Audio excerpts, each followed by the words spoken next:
Allô tout le monde, j'espère que vous allez super bien. On se retrouve cette semaine pour une vidéo portant sur le minimalisme. Donc, j'ai eu envie de répondre à la question « Comment se contenter? » C'est une question qu'on me pose souvent, qui revient aussi souvent dans mes messages sur Instagram. Comment est-ce qu'on fait pour se contenter au quotidien puis pas toujours ressentir le petit besoin d'aller s'acheter quelque chose de nouveau, de surconsommer? Puis je crois que c'est quelque chose qui se vit quand même beaucoup à l'intérieur, surtout quand on commence un processus minimaliste. Mais je me suis dit que ça pouvait pas faire de tort si je partageais les petits trucs que moi j'applique au quotidien qui m'aident à me contenter en fait de ce que j'ai. Pour ceux qui me connaissent pas, j'ai entamé un processus minimaliste depuis plusieurs années. Puis sur ma chaîne, je parle de minimalisme, mais aussi de DIY, de friperie et d'écologie, donc de sujets qui sont connexes. Donc voilà, je vous donne 6 trucs pour se contenter au quotidien. Puis il y a beaucoup de choses que j'ai puisées dans un livre hyper inspirant que j'ai lu dernièrement qui s'appelle L'art de la délicatesse de Dominique Leroux. Donc si jamais vous voulez poursuivre la réflexion, je vous invite à lire ce livre-là. Premièrement, quand j'ai comme une petite envie de m'acheter quelque chose, je me rappelle tout le temps qu'au quotidien, avoir trop de choix, ça nuit à notre bonheur. En tant qu'humain, souvent, on aime avoir du choix, mais ce qu'on n'aime pas, c'est prendre des décisions. Je sais pas si ça vous est déjà arrivé que vous avez tellement de choix que finalement, vous prenez quelque chose, vous choisissez un vêtement, vous faites un choix, puis vous restez quand même avec ce petit souvenir-là, ce petit arrière-goût de il y avait peut-être un meilleur choix ailleurs, j'ai peut-être pas fait le bon choix. Donc, on est comme souvent plus ou moins confiant face aux choix qu'on prend au quotidien. Donc, le fait d'avoir moins d'objets, ça fait en sorte qu'on a moins de choix à faire dans notre environnement. Tu sais, puis c'est vraiment banal, mais c'est des trucs qui vont nous prendre de l'énergie sans qu'on s'en rende compte, comme quelle tâche choisir, quel morceau de vêtement mettre le matin, etc., etc. Le fait d'avoir moins d'objets, ça nous rend plus heureux au quotidien. Donc, ça, c'est quelque chose que j'essaie de garder en tête dans ma vie en général. Ensuite de ça, le meilleur conseil que je pourrais vous donner, puis ça c'est vraiment un conseil que j'applique fois 1000 à mon quotidien, puis c'est d'opter pour la qualité en tout temps. Vraiment, là, je pourrais pas vous dire mieux que d'opter pour la qualité. Puis je vais faire un petit parallèle avec ça. Je sais pas si vous avez déjà ressenti ça, mais moi, à chaque fois que je vais chez mes grands-parents ou chez les grands-parents de mes amis, je trouve tout le temps que c'est chaleureux quand on rentre là. Tout est de qualité souvent chez nos grands-parents, dans les intérieurs de nos grands-parents, parce que eux, dans leur temps, il n'y avait pas les moyens d'acheter des trucs qui étaient cheap, qui étaient de qualité, qui allaient péter après X nombre d'années. Souvent, ils recevaient des cadeaux à leur mariage, par exemple une batterie de cuisine, puis ils vont garder ça pendant toute leur vie. Puis je trouve que, justement, des objets de qualité, ça a vraiment un cachet, ça a quelque chose qui est comme indescriptible, mais qu'on le ressent quand c'est de la qualité. Puis justement, je trouve que les intérieurs des grands-parents, c'est toujours tellement réconfortant, tout le temps de qualité. Puis moi, c'est une des raisons pourquoi j'aime les trucs qui sont vintage, parce qu'avant, les objets étaient faits pour durer. Donc voilà. Puis justement, acheter des objets de qualité, ça a vraiment beaucoup d'avantages. Puis le premier, c'est que ça apporte beaucoup de positifs dans notre vie, parce que nécessairement, quand on prend un objet qu'on aime, qui est de qualité, ça va nous apporter du positif quand on va utiliser cet objet-là. Je vous donne par exemple, attendez-moi 2 minutes, cette tasse-là que vous avez possiblement vue dans d'autres vidéos parce que c'est ma tasse préférée, je l'utilise tout le temps. C'est une tasse à laquelle j'accorde un côté émotif parce qu'il y a un beau souvenir qui est relié au moment où est-ce que j'ai eu la tasse en fait, mais c'est aussi une tasse que je trouve qu'il y a la bonne quantité de thé qui va à l'intérieur, elle est solide, je la trouve belle, elle est en céramique. Bref, c'est comme tout le temps la tasse que je prends.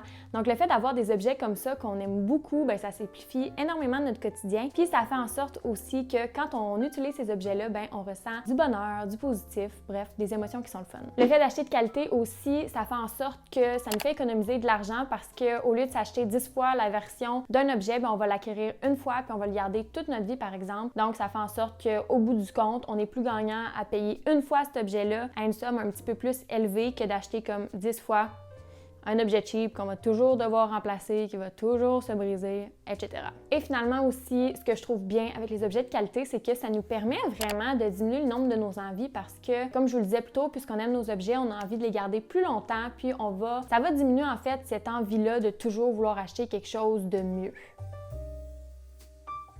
Un autre truc que j'applique énormément dans mon quotidien quand je fais des achats, c'est vraiment d'être plus slow dans mon processus d'achat. Puis là, ce que je veux dire avec ça, c'est comme de plus prendre son temps. Fait que si vous avez envie de vous acheter quelque chose, le premier réflexe que vous devriez faire, c'est de le noter, soit dans votre cell ou sur une feuille, puis d'attendre voir si ça part. Un autre truc aussi, ça peut être de vous faire un panier. Par exemple, là, vous avez vu une nouvelle boutique que vous tripez, bien, vous pouvez aller vous faire un panier sur leur site, puis vous attendez comme 24, 48 heures, une semaine, plus, ça dépend en fait de vous. Puis c'est là que vous allez voir si vraiment c'est quelque chose que vous voulez avoir ou si au contraire, c'est quelque chose qui est peut-être plus une envie passagère. Donc le fait de vraiment être plus slow dans son processus d'achat, de prendre son temps, ça nous aide à mieux définir qu'est-ce qui est une envie versus qu'est-ce qui est un besoin. C'est un truc que je vous donne quand même assez souvent, mais c'est vraiment un truc que je trouve qui fait une énorme différence dans un processus d'achat.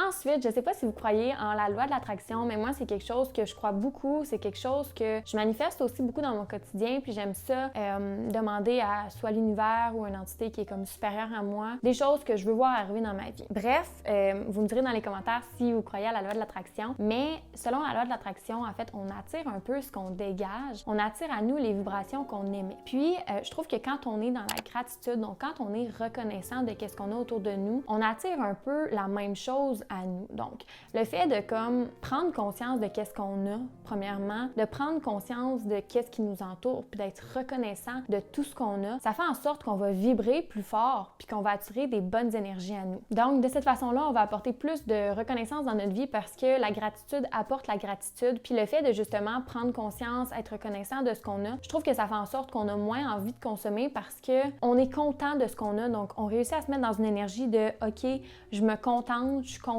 justement de ce que j'ai. » Puis un petit truc que je peux vous donner, c'est avant de me coucher, ce que j'aime faire, c'est de pratiquer, de dire en fait ou de penser dans ma tête à 3 gratitudes de ma journée. Puis des fois, c'est des choses qui sont vraiment banales, comme j'ai de la gratitude pour le déjeuner que j'ai eu ce matin, j'ai de la gratitude pour telle conversation que j'ai eue avec telle personne, j'ai de la gratitude d'avoir passé une journée dans un sentiment de bonheur, d'avoir eu une journée productive, ça peut être n'importe quoi, mais juste le fait de comme envoyer ça dans l'univers, je trouve que l'univers nous renvoie l'appareil. Puis vous pouvez aussi le pratiquer dans un journal si pour vous c'est comme trop abstrait de juste l'énoncer dans votre tête. Mais bref, je trouve que pratiquer la gratitude au quotidien, excusez, ça fait en sorte que justement on a comme moins envie d'acheter tout le temps du neuf, d'acquérir de nouveaux objets parce qu'on se contente plus de qu'est-ce qu'on a dans notre vie. Une autre chose que j'aime bien faire quand je suis pour m'acheter quelque chose, c'est vraiment d'économiser pour m'acheter the one. Tu sais, the one. OK, je vous donne un exemple concret. Si par exemple, je veux m'acheter une paire de bottes, je vais vraiment essayer de cerner mes besoins. Qu'est-ce que je veux que cette paire de bottes-là ait comme caractéristique?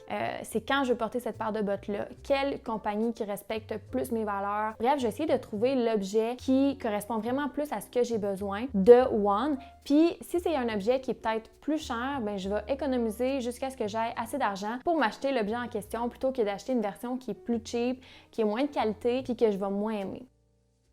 Puis ça, pour moi, c'est vraiment un processus qui m'aide à acheter la crème de la crème, mais aussi à faire en sorte que je suis tellement contente du choix que j'ai fait au bout du compte que j'aime encore plus l'objet que si j'avais acheté une version de marde. Et justement, ensuite, je vais avoir envie de le garder plus longtemps.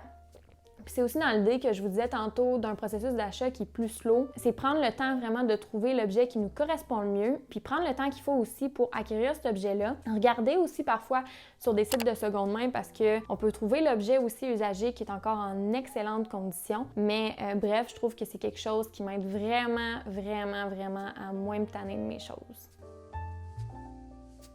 Le dernier conseil que je voudrais vous donner, c'est d'innover avec ce que vous avez déjà. Peut-être que vous avez déjà ressenti un sentiment de comme « Ah, je suis tannée de ma déco, je suis tannée de ce qui m'entoure. » Puis moi aussi, ça m'arrive des fois. Mais le fait de comme, des fois, changer juste les objets de place, changer ma pièce de place, modifier un peu un objet, comme peinturer une partie ou enlever, je sais pas moi, une fleur que sur un abat-jour. Bref, modifier l'objet, innover, le changer de place. Des fois, c'est juste des petites choses qui vont faire en sorte que, finalement, on dirait que notre objet est comme nouveau puis qu'on l'aime plus. Donc, des fois, quand je suis tannée d'un objet ou si j'ai envie de m'en acheter un nouveau, je vais essayer de voir avec l'objet que j'ai présentement, est-ce que c'est possible de le garder, peut-être de le changer, d'innover un peu pour moins me tanner. Donc, voilà, je vous dirais que c'était comme un petit peu les 6 trucs qui m'aident vraiment à me contenter au quotidien. Mais malgré ça, il faut quand même continuellement que je me rappelle mes valeurs puis que je me remette sur la ligne droite parce que c'est pas facile de garder ses bonnes habitudes. C'est, je trouve, un travail constant.